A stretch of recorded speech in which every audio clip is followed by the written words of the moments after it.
I think Brittany would be very proud of the work that we've accomplished.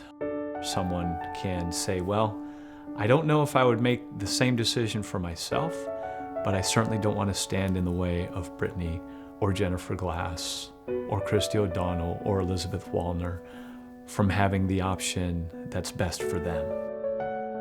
Thanks to Brittany's courage, history was made when California passed the End-of-Life Option Act in 2016.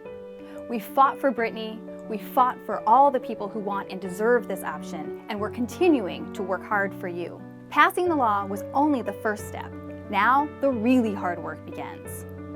We need to ensure that doctors and healthcare systems will honor patients' decisions, which is what the bilingual California Access Campaign is all about.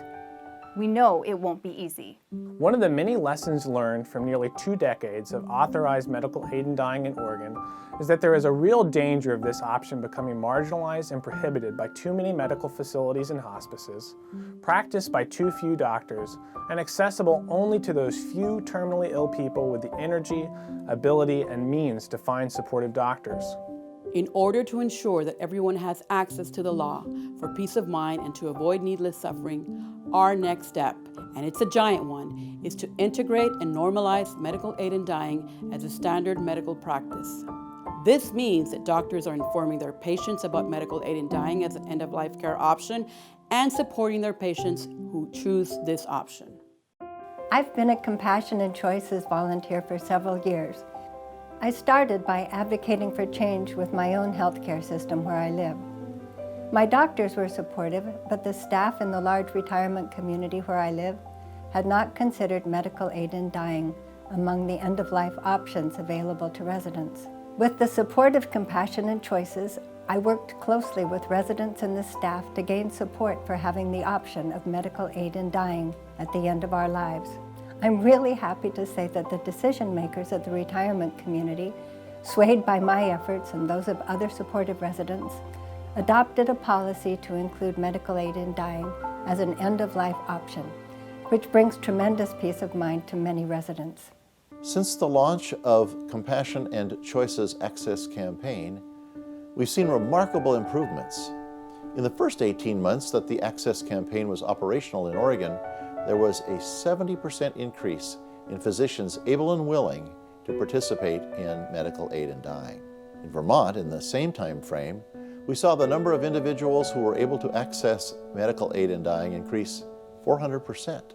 In California, our bilingual access campaign is working with over 1,000 volunteers and physician advocates across the state to ensure access for the 40 million residents of California. People are comforted to know medical aid in dying is available if they need it.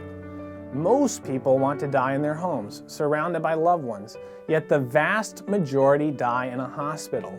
You can change that. There are many ways you can help. Ask your doctor now about whether she or he will support your end-of-life choices, and let your doctor and medical team know that this option is important to you. Go to www.compassionandchoices.org/volunteer for opportunities in your community. If you are a doctor or medical provider, learn more about end-of-life options, including medical aid in dying, by calling our confidential doc-to-doc consultation line, or join one of our medical provider advocate teams who champion end-of-life options within their healthcare systems or educate other medical professionals about the law. And please consider supporting our efforts with a donation. All our work is funded by caring and generous individuals like you. Together, we will ensure that everyone has the option for a peaceful death. And I would encourage anyone who believes that people should be able to access a full range of end-of-life options to support or join the Compassion and Choices team. I'm now using my story to empower others across the state. It's incredibly fulfilling and meaningful work, and it continues to amaze me how much of a difference one person can make.